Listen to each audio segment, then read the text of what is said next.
Para hadirin wal hadirat yang kami muliakan, untuk menandai yaitu terbukanya pewayangan pada malam hari ini akan diserahkan yaitu pewayangan yaitu dari Ibu Mujiatin.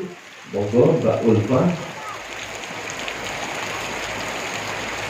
Ibu Mujiatin menika dipun serahkan datang Bapak Kepala Desa Sragi. Hadirin kami mohon tepuk tangan.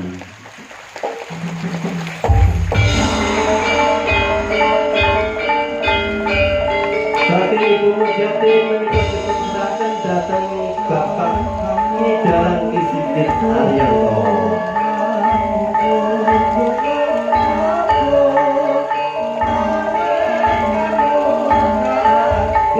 Atur nuwun kepada Ibu Mujiatin Bapak Kepala Desa. Terus menjadi panggilan yang dipun kepada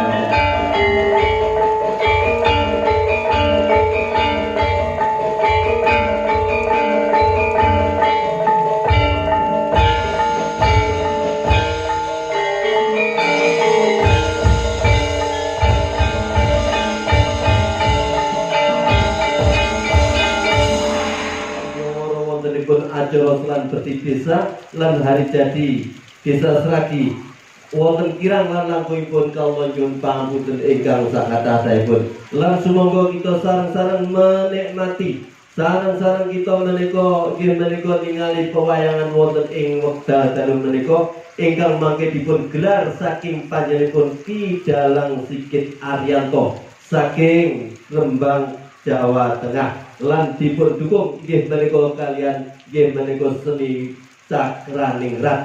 Lan mila wekdal sasekapun kawula aturaken dumateng panjenenganipun, monggo saupdanipun kawula aturaken. Wassalamualaikum warahmatullahi wabarakatuh.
Mantotos Nagodromoyo Apa garunane dene Ismaya pokipake sapa jagat kuwi Semar. Lae buka membesar dulu Ismaya mulane sira tak kiprake saka jagat tuaku bakal takon marang kowe.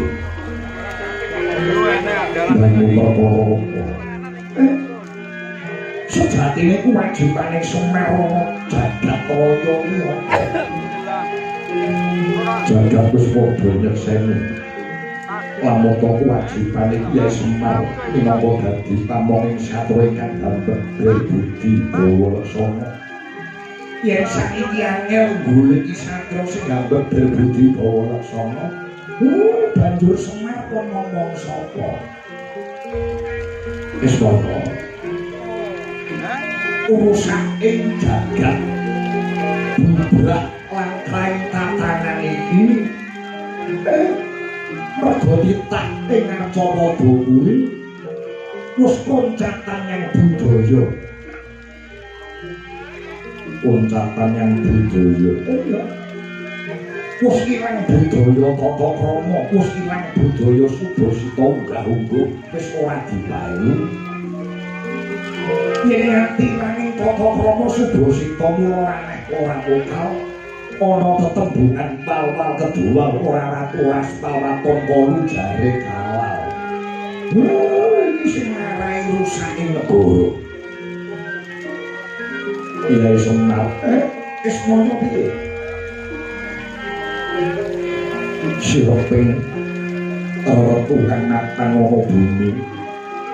Jagat bakal nanggih karahayun.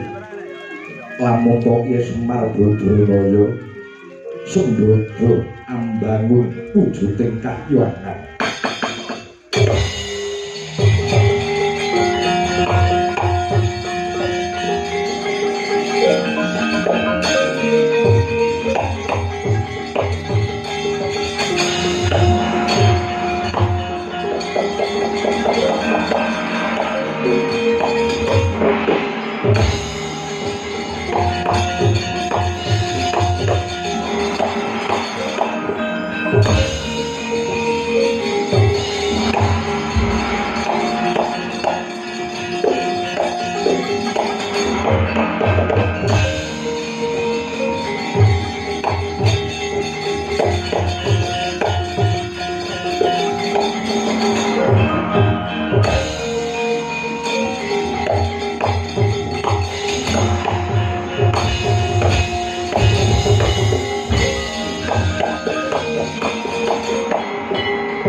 Iku saknyatane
Sularing Brangarko hanyorti siraping pendapi ageng negari Dwarawati Yudharaka. Mila sebat Dwarawati jagat pranata dadi pamanipun sak jagat. Dwaraka wedine dadi papan pambuka. Nalika samono Sang Rama Dwarawati Sri Bathara Kresna ya Sang Padmanabaya Narayana enggak mungkin gambar gatot pilantik babut perang kedaling sila bareng sari-sari golong dari sajebat kasuri ingkang ambar ngalur nganto prabdeng panguraan pasir bareng porang yoko pinjang Senopati Ndorowati nggih sados kula Budi Raden Satyaki ingkang kendhekake sabdan Jutri Naraka. Gayeng kembang gene kembang pangandika kateka pratane Kalendra Mandura Prabu Baladewa.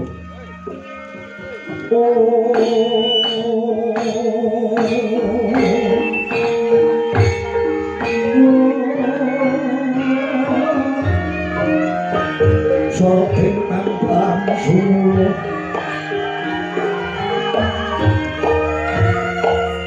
anak baik jokan sayang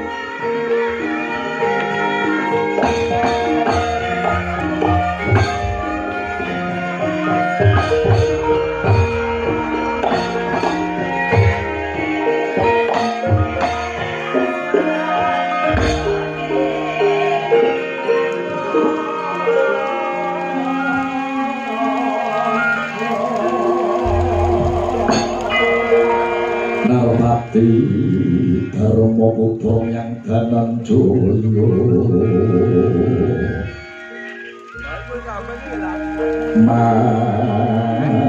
matur ngapa Nalendra Hari Murti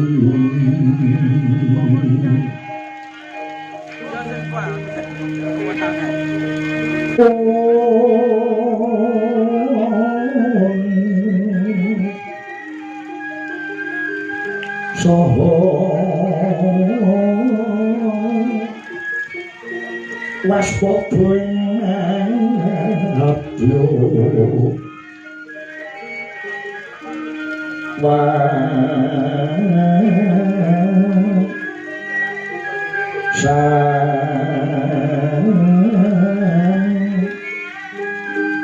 wasanan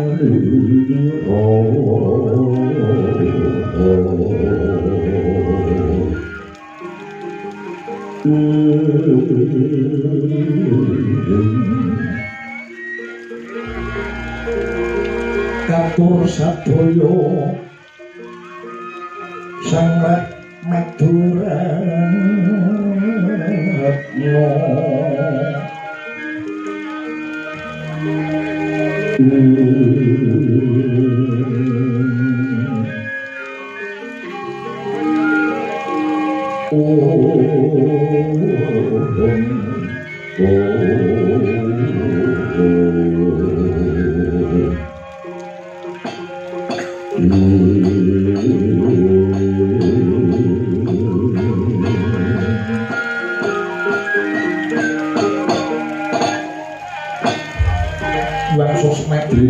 muga ngayomo mring tenggilan ingsun Duh Papa Prabu Mandura dereng dangu sarana Duh Papa Prabu pendhapiaken negari Ndorowati ingkang rayi ngaturaken pasegan para rangu dipunjuk sandhap Padha Duka Papa Prabu Balarama ingkang katemben rawuh ya jagat Duh Bathara Pangestu Para jagat Yayi dan kata doa ibu dulu sudah coba senang kerja pratanipun Kakang Mandura ana Ndorowati kalis ing kidul mongko bombong rasane ngatiku dhewe sing ngaturke perbagi Rama ya wis tak apa Yai orang ingkang puja pangestunipun Kakang Mandura tumandha marang Yai Prabu Sri Bathara Kresna adiku Ndorowati sing tak tresnani ngomong nggih Prabu puja pangestu ingkang mentah sampun kula tampi kula kawonten jangga kapetek ing Pramoja rumeket ing Mardaya Kyaming Duwana bagya kahiwanan kula boten langkung lakune pinarak lenggah ingkang prayogi Prabu ya Yai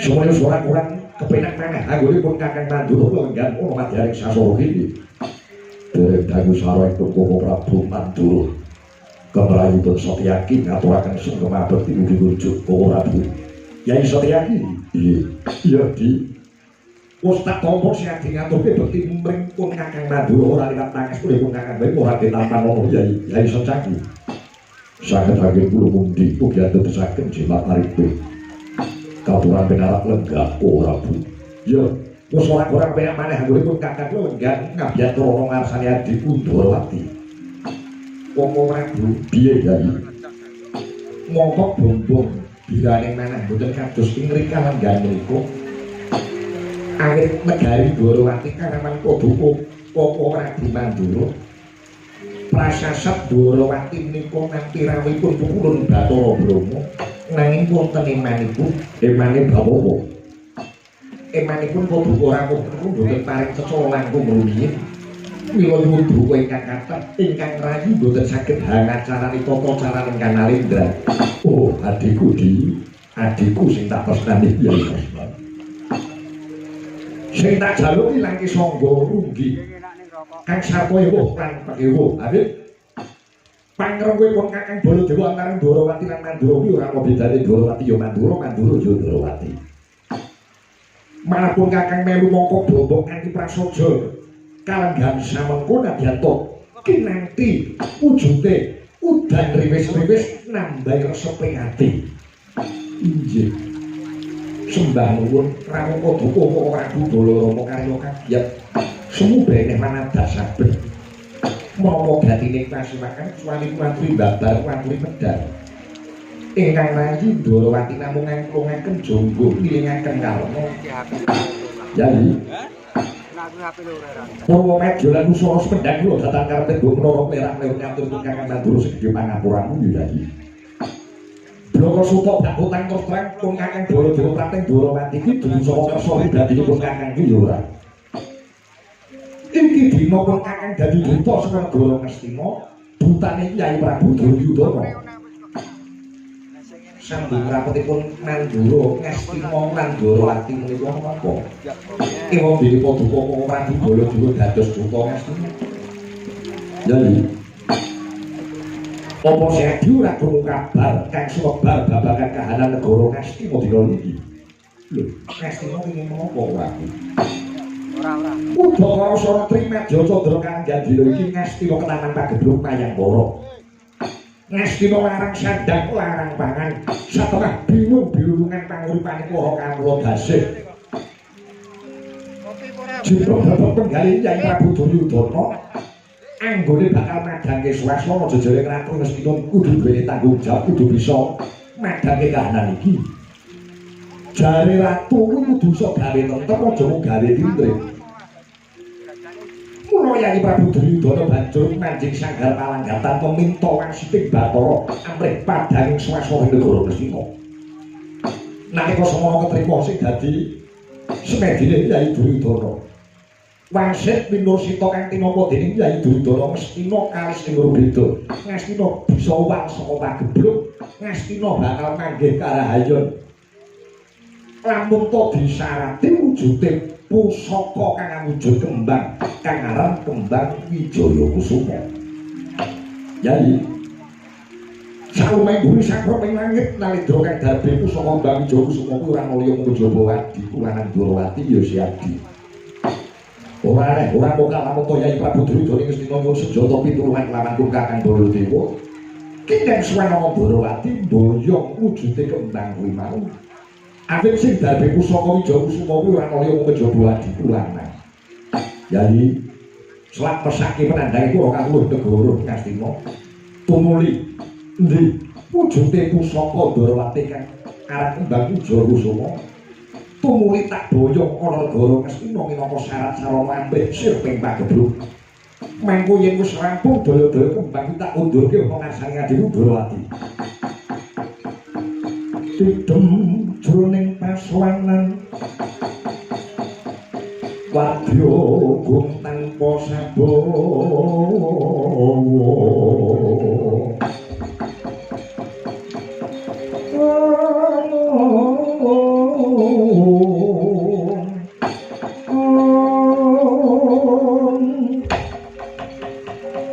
Kapraban dening Sang Nalendratama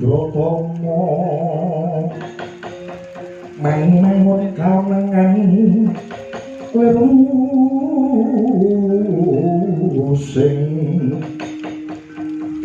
sing duka ceka berbudi mangkono raras.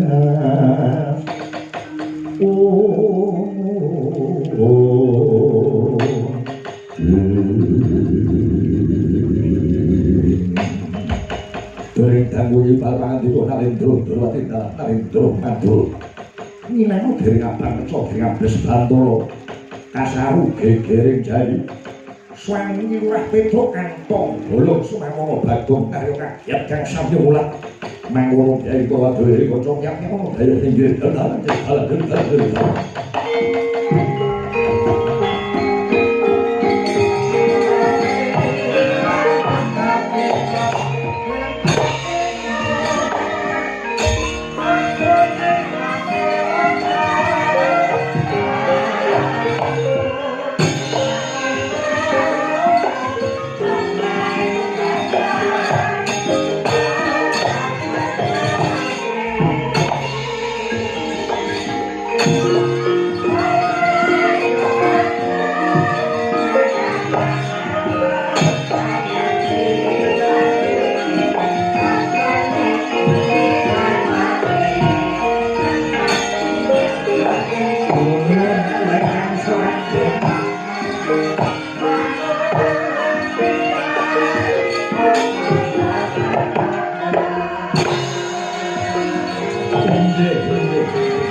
gegering laksanakan kula wonten swaning Narendra utawi Brahma. Lah jebul tinemunipun menika Petruk Antong Bolong ingkang sowan bangsa telek. Sore-sore dadan padha metu. Apa ora ngerti griwis-griwis iki? Upama Petruk sing sowan isih ngerti tata krama, ngerti Subasita ana ngarepaning ratu nyembah. Menungso sing ngarep kanggo sing jenenge Bagong iki. Udan-udan sanggale ora dicopot munggahno pendopo. Ana ngarepaning ratu ora nyembah malah salaman. Dianggep kaya kancane lho kuwi. Wah, bangsa elek iki. Ganggu ridu ngene wong tuwa anggur sampe jatuh durung rampung malah dagelan-dagelan do teko dhewe-dhewe. Wonten. Krungu swara apa kok? Rasa buka dhewe. Wong pancen wong ora seneng ora kurang penyajak. Sing jenenge nadya awake dhewe bener kaya apa nek jenenge wong sore iki mesti digoleki olone. Digoleki ora penere. Ngono ya to. Aku dandang sore ngono wis dadi ngono ya diloroi.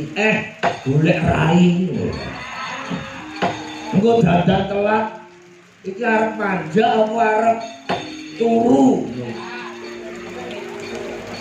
Nyak mergawe ora. Dadi nek ana ora seneng Pak kabeh iki sama salah to, Bro.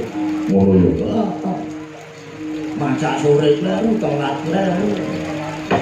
Iya. Apa aku nek kene iki mbok kalah-kalah. Ora usah durungoke bangunnya awake dhewe iki sowan ono ngarani Ndorowati. Apa perlune cekak-ceket gen tinggal matur. Petruk wonten dawuh, Dek. Padha becik saswanmu Ndorowati iki beda piye? Pangestunipun Singgung Prabu Sri Bathara Kresna kalih sing beda. Mboten manggih halangan sawiji napa sungkem abetipun dikunjuk ya, Den. Ya wis tak nampa. Pangestuku mau ngagetan manono nggih. Kula pundi mugi dadosaken jimat. Bagus. Dan padha becik saswanmu ana Ndorowati. Pangestunipun Sinuwun Prabu Harimurti kalih sing rubeda anggen kula suwan sungkem abekti kula mugi kunjuk Sinuwun Prabu Narayana. Kowe kok apa dosa namane Sinuwun Ndorowati? Lha aku sinau iki. Sinuwun Kresna iki asmane pirang-pirang. Sebabe apa? Lho garwane kan yo pirang-pirang. Nek teko ning gone keputren mbokmu iku jenenge Harimurti. Nek sing gono hari Minggu. Lah berarti tenang wae. Dipun tangi nggih, Den. Yo Bagong tak ompo. Penak wae nggon lungguh. Yo Bagong nggih. Mun sekeca sedaya niki. Dalane atis. Niki sekeca mleh kalih ngombe kopi. Kowe iki daya kok dremis. Men lancar le omongan. Momedan, Nyai Kresna. Sing ora tak senengi bojo niki. Dagelan metu durung titipan sine. Dayoh teko dermis malah njaluk kopi barang iki. Wah, ora kena lho kuwi. Ya ta, klere ta ade dhewe. Ayo. Kandhane ora seneng kaya ngono kuwi. Mun manggawe ki loro mawon, kula kalih Petro. Bagong. Aja kaya ngono kuwi. Telu sing bener telu karo aku. Arep nunduk dadane koreko nyenengi. Petro padha cek sangu. Panjenenganipun Sinuwun Baladewa suka kula nggih. Ya wis tak tampa dipun sepuro. Bagong padha slamet ya aku. Panjenengan sampe tunjuk suka kula nggih. Ya melu-melu cepet. Ya aku iki tergantung sing mbak kene sapa. Nek sing mbak kene piyayine halus aku yo nang suri halus. Nek sing mbak kene piyayine kasar cepet aku yo melu kasar. Menyesuaikan kok, Tru. Dipun tangi mboten suka kula, Den. Yo tak tampa. Tak tampa kuwi, Dan. Penak nggon mulugo. Nggih. Sampun mboten kirang sekace. Sekeca. Itu padha becik. Sinten iki? Darah Mongso Yaki. Panjenenganipun wilujeng, Den. Seneng ngono mugi kunjuk ya tak tampa dipun padha-padha. Penak nggon mulugo. Nggih. Sampun mboten kirang sekeca. Bagong dalah padha becik suwaku ngono Ndorowati. Pangestunipun nadyan rada kegremisan iki ning mboten dadi sabab parake awake sehat. Wong aran suwe mboten udan-udanan nggih. Penak monggo nunggu. Nggih, sampun mboten kirang sekeca. Petro wonten dawuh, Den. Jalur gunung kadingare suwen ana Ndorowati. Ono wigati apa ade matur marang panjenengan ingsun. Purwa maju sono sendang kene datang kampir gunae kula matur wonten klentah rendunipun. Kula nyuwun guni samudra paksami Gus. Ya yo kok ade matur. Lugunipun anggen kula sampeyan wonten Ndorowati niku kula dipun utus Bapak Semar. Upami Bapak Semar menika ratu kula menika dadi duta. Nek dadi Bapak Semar menika derajate wong sak lurah, Bapak Semar menika sak Ponokawan mung ngadi mila cekap lo dados kengenan ngeten kemawon. Kowe dikongkon bapakmu apa? Nggih, paranatur. Wingi dalu niku bapak niku nimbali kula kaliyan ngadi kula Bagong, terus sesuk sowan nyang Ndorowati. Matur marang Sinuwun Ndorowati lamun bapakmu iki bakal duwe gawe gedhe. Ya kuwi bakal bangun kahyangan. Kula kaget, Bagong kaget. Kowe kok gawe kaget? Aku lak mau praktekke to. Jadi kula kaget Bagong kaget aku ya ya aku ngomong masa praktekke. Gimana ya? Ben ketok le menjiwai. Becek aja itu terus lawatan. Sing kono.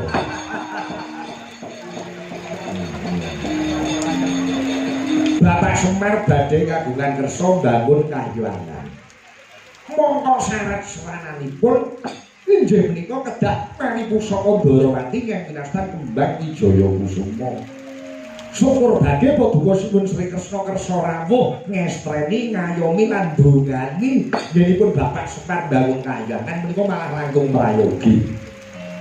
Upami Sri Kresna rawuh wonten karang kadebel ngasta sekar Wijaya Kusuma tertamtu para kawula karang tradisan sami remen penggalipun mesti sami dorasan-rasan lho ratu sing ngerti nyang kawulane ngerti jeng karang tradisan niku ratu sing diarani turba apa kuwi turun ke bawah niti priksa kahanane para kawula iki kawulaku iki jane kekurangan pangan tenan ora iki omahe padha doyong ora kanthi paduka Sri Kresna niti priksa rawuh wonten karang kademel tertamtu badhe damel mareming manah para kawula niku nek kersa rawuh niku turba lha nek ora gelem rawuh niku jenenge turbo apa turunan bodho alah ora biar ada kok kirim ke aku ning WA ora kuwi gambare ora cukup terus gegedan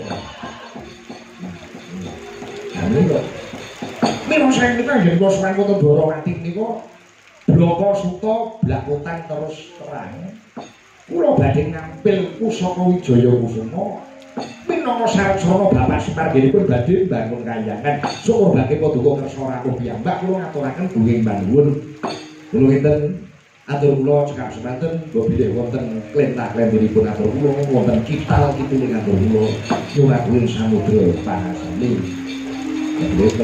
Jaya, wassalamualaikum warahmatullahi wabarakatuh. Waalaikumsalam.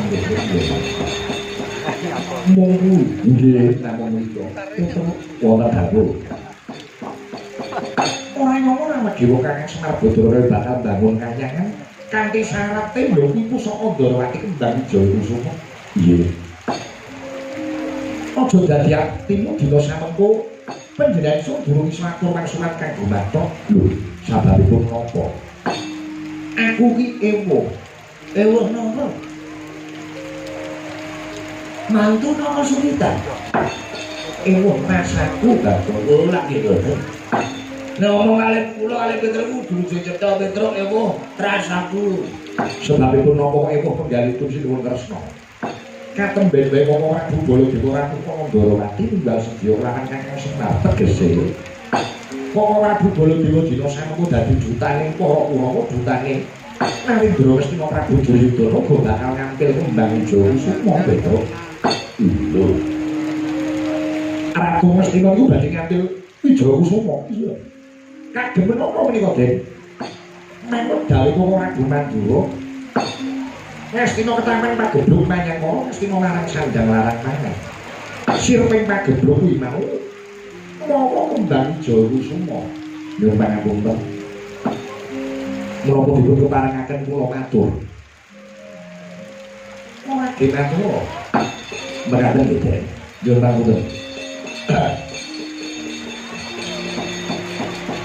Bapak Semar niku nate paring dawuh Truk wong urip ana nang donya kuwi kudu nganggo ilmu titen. Pinter jara langit. Olehmu sekolah sumber langit ibarate. Ning yen ora duweni ilmu titen iki ibarate kaya wong bodho wong alum kaya dene kebun. Ning kosok baline nadat ora ngerti tulis, titen karo kahanan tanggaping swasana niku sing diarani wong sing lantik. Kanthi dasar punika kula niteni dhateng watak-wateke para Kurawa nadato sing rawuh nika ing Neraka Mandura ning lak dutane Kurawa dutane Ratu Ngastina kanthi menika kula niteni watake Kurawa biyen mula nganti saniki mesti gawe kisruh Kurawa niku mesti gawe giduh gawe geger gawe rame menapa Paduka Sri Kresna kesupen jaman Narayana rumiyin jaman Paduka badhe palakrama Kurawa nggih nyripet-nyripeti latu nganti sakniki pendak biar Kurawa kuwi gawe kisruh malah kepara ngajak pejaipun Paduka Sinun Dwarawati. Awit Paduka Sinun Kresna menika dados kusiring para Pandhawa. Pandhawa dianggep dadi piliping Kurawa. Kedai kabeh. Sejarah kok ngono. Kurawa tata gelar lahir milih kembang Ijo Kusuma. Ning tata gelar batin wah Paduka lak boten pirsa. Aslinipun nuwun sewu. Kurawa niku milih kembang niku abang-abang rabi. Mung golek mriki Dwarawati, mung golek mriki Paduka Sinun Kresna. Yen nganti kembang Ijo Kusuma pisah kaliyan Paduka Sinun Kresna, boten ngono. Paduka boten gadah kekiyatan satemah Duryudana saking ngrempet negari Dwarawati. Ya ngono, Gong. Ya juga boleh ya. Kowe iki mbok pendukung Tak dukung. aku iso atur wangsulan gitu lah. Nadan apa Paduka mboten saged atur wangsulan kula aturi timbang, kula aturi bobot. Kembang iki yen digawa Petruk kepiye, yen digawa Sinun Baladewa piye. Yen digawa Sinun Baladewa ora murung wong bakal dadi tumbang ana negara Ngastina. Tumbang iku apik-apike dipendhem. Ora murung kembang iki babar pisan ora kajen. Ning kok sok baline yen kembang Ijo Kusuma diboyong wonten negari wonten Karang Kadempel wonten desane Bapak. Wah, disubya-subya wong sak Karang Pradesan. Nah, iki wit biyen kula Bapak Semar iki sing ngomong sampeyan kelingan mboten? Iya, Petruk aku kelingan. Lah, syukur alhamdulillah yen kelingan. Wit Paduka jaman Narayana nganti dadi ratu uripe kepenak. Sing ngomong sinten? Kakang Semar. Yen enten napa-napa sampeyan bingung, sing saged paring kepadang sinten? Kakang Semar. Lah. Kane ngoyo temen kebangetan temen diampili. Bapak kembang kok mboten diulungke. Monggo bapak niku selawase dadi abdi, dadi batur niku ora tau nyuwun napa-napa. Mangeling-eling. Napa nate Bapak Semar kok otong-otong gawa proposal den nang bangun pondok kula nang bangun desa kula mboten nate. Mergo Bapak Semar kok ikhlas lahir batin nata Karang Kadempel. Sak kuat-kuate. Niki sing disuni Pangestu Paduka Sinun Kresna. Sarang-sarangane kembang Ijo Kusuma. Kahanane koyo mangkene Petruk. Kakang Semar aku yo abot kok ora dibolo dhewe yo abot nggih. Mboten apa-apa. Mboten apa-apa. Ning kula dadi Paduka kedaemon. Petruk Swangono Dwarawati niku dadi kengkenan. Anak lanang kudu iso ngrampungi perkara. Kula isih ningali Petruk mulih ora nggo kembang Ijo Kusuma. Rai kula kok dileh pundi? Kresek truk kresek. Kuwi lho, iki serius. Mireng apa sing kula sandhak? Wonten ngasanipun Bapak Semar ningali Petruk bali ora nggo kembang Ijo Kusuma. Kok dadi supeh prastaring ati kula. Rali-rali lantas malang-malang butuh. Tegese piye Petruk? Sinten sing dadi pemalang kudu kula rampungi. Aja mreh kok ratu Mandura Sinun Baladewa. Dewa kayangan medhot mriki kula wani. Petruk, biasa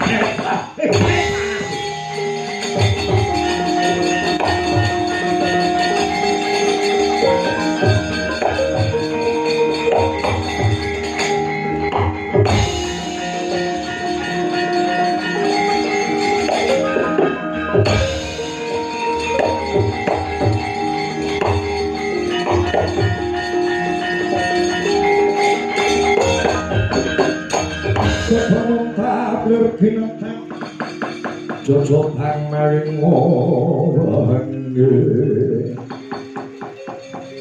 Bocok padul ning lati sinabekna perang sagedeng murung marang dahanane prajurit dapat bangsa dalek gitu robo wong nang arep iki Kresna semene ngabake kuwi ora penak diruwangi kowe jarene bakal ngilangi klip sing dari pawalan lagumu. Aja meneh Ratu Mandura Dewa teko bakal kok singgih iki. Ayo didodok nyododok. Adep ora Baladewa. Yen pancen wong lanang sejati dibuktekke sing mati Petruk apa Baladewa? Piye kok? Gimana ini kok? Jare mau rawan-rawan atas malam-malam ngono.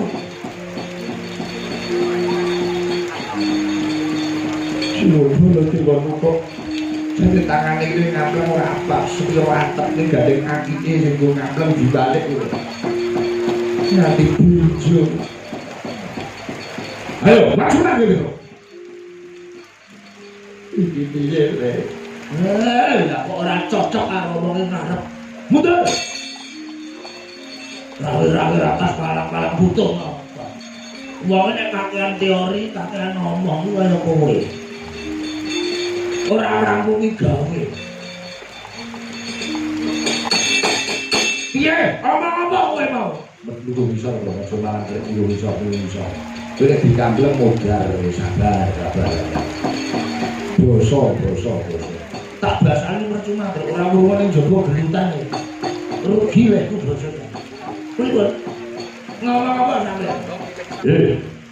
Wedhus Bagong. Ya atas ta omongan. Kaya ngene dianggep wedhus. Wis.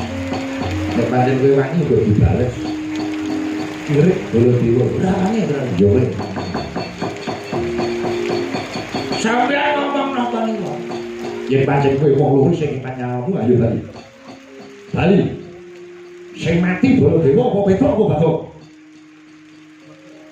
Bali punika. Tak mriki niku durung entuk gawe Bali.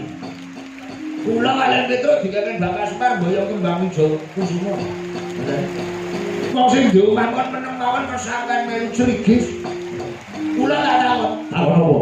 Sing duwe kembang ijo kusuma niku sing Semar apa sing Baladewa?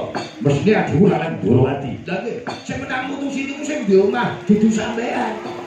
Tak mriki niku sampean daya. Baladewa daya, Bagong Petruk ya daya. Padha-padha daya kok nundung daya niku pinten ta sampean? Lho, ora melek mripatku, ora nyawang. Aku kuwi sapa? Lah sampean sinten? Karo awake dhewe kok lali. Ratu Prabu Baladewa oleh Yudhaka Krasana Kusuma kita kuwi ya aku. Wis ngerti. Nek sampean niku Baladewa, sekarang kornet ya sapa? Pun paham. Aku kakane Ratu Dwarawati. Aku adine Petruk. Mboten sawuk kaya ngoten niku rasa pamer silsilah. Padha pamer-pamer silsilah, sampean ngerti silsilah Bagong gires sampean. Lho. Kowe gak sak derajating porangan. Dapurmu sak derajating batur. Batur niku cetha sampean niku ora tau maca sejarah, tau maca buku. Kabeh wis do ngerti nek Singun Baladewa niku nom-nomane kok Krasana jenenge nggih mboten. Dititipke teng Widara Kandhang sampeyan niku anak Ratu Mandura, putrane Singun Prabu Basudewa. Basudewa. Sampeyan dadi Ratu teng Mandura niku nglungguhi krasa gumelan. Tanpa perjuangan. Anak ratu mau didake ratu ngoten niku mlinthi. Lah timbang dapurmu derajatmu sak batur sak gedibal 17. Lho mangke rumiyin Mas. Mang maca buku Bagong niku anake sinten? Kakang Semar. Lho, Bapak Semar niku asline sinten? Asline Dewa. Sang Hyang Tunggal duwe putra 3. Bathara Tejamaya, Ismaya kalih Manikmaya. Lah Bapak Semar niku Bathara Ismaya. Kula niku asline jenenge Bathara Bagong. Kula niku anak Dewa. Gandeng Bapak Semar ngayahi Darma kudu medhot teng Arcapada. Bathara Ismaya ganti jeneng Semar, Bathara Bagong betharane kena corek genti Bagong. Ditaulun ngger Baladewa upama tegel ngono. Nek gandeng ketriyen kula niku merendah. Kula niku mboten seneng pamer, mboten seneng ngumuk. Kula aja pisan-pisan pani karo Bagong, ya, Tru. Heeh. Pinter ya. Manemu ya. Tenang. Nek ora wani kowe merem tak rampungane dhewe. Wis ora ajeng dapur bukan karo dapur buat. Sing menang boyo kembang ijo Kusuma Baladewa. Bagong, Baladewa. Bagong. Tak gawe diri saya boro. Pripun Mbak? Sapa sing dhisik ngombe kopi ngono? Kudu kuwi. Lah napa? Cilik padha kekuatane gede sok naik bange Baladewa. Boyo kembang ijo Kusuma. Oh, ngono. Kok aja dite. Para kok jenggot. Aku nang tamu wedi. Wedi piye? Nek pancen jarak perkara ora masalah. Ayo kampleng Sabar. Saya mbak cilik padha kuwatane kembang julunge. gedene sok lanang bangene Baladewa. Boyo kembang ijo semua. Oke, ora masalah. Saiki mati sesuk yo mati. Timbang urip terus akeh sing nagih. Banget lho. Nek aku mati lho titik. Apa? Betunto ae. Jate anakku Bangjo. Iya. Omah kok. Omah kae jate kanthi yang bojoku. Sawah keluar rumah kae aja dilenehke sapa-sapa. Ya dibagi sing rata sawah loro. Aja dilenehke sapa-sapa. Didol. Aja meneh didol, aja. Lah ngopo? Kae ngono sawahe wong. Oh, ya. Sawahe tanggaku ya. Ayo. Yen pancen jarak perkara karo Bagong ora wedi. Rame-rame akas malang butuh. Ayo. Nek pancen gelut. Ayo, nek. Yang sadar. Sosok boleh dua ora aja. Iya, dirampungi perkara iki. Ayo, metu jaba. Ora penak. Penak metu jero ya, Jero. Mbok. Padha-padha gelut metu jaba. Golek papan sing jembar, golek papan sing dawa ora. Ayo, ora durati perkara iki dirampungi. Metu jaba blasak.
Menika wonten menapa sapunipun Paduka Prabu Baladewa Duka Yayasini Paman Suni. Mboten napa boten kegiwa nggih kula badhe boyong kembang jurus prateng negari Lestina. Petro kantong bolong Bagong sing dadi pemalang. Lho. Petro tekan mriki nggih. Nggih. Sababipun Kakang Semar badhe bangun ngahyangan syarat-syarate maniku bawi jurus. Coba Petro Bagong dadi klipe Baladewa. Kula ora trima disepeneki karo Petro, disepeneki karo Bagong. Ing atase ratu yen rebukan dintai karo bocah loro dan elek yo.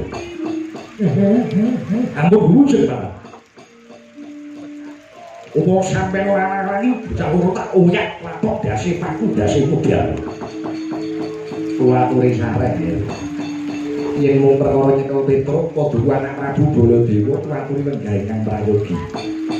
Nyatanipun para Kurawa ngobyongi Paduka Ratih Dwarawati menika niki nggih gawine Kurawa. Kersanipun sing nyekel Petruk Dimen Kartomarma sakanca. Lak yo ngono to, Kartomarma nggih Paman kesuwaken dawuh. Paduka anak Prabu Baladewa nggayang sekeca. Petruk Bagong mangke para Kurawa ingkang sadaya sami ngrangket bagunipun Paduka Sinuwun Baladewa ingkang daya kembang Jawa saking astanipun Sinuwun Kresna. Nggih, Paman. Lamun kita kados mekaten, oh, kula manut derek dateng perintahipun Paman Haryosuman Kartomarma wonten dawuh. Perintahke para Kurawa kabeh nadyan tolong sak Petruk aja dianggep sembranan, aja dianggep sembrono. Perintahke para Kurawa supaya sikap gegaman. Sewanci-wanci Petruk maneni malah kepara tegel-tegelan Petruk tugel ndase Bagong mateni ngesuaken dawuh bareng ambit padhal pasilan Paman. Wusnya rampung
Mampus lu.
Wong Sinan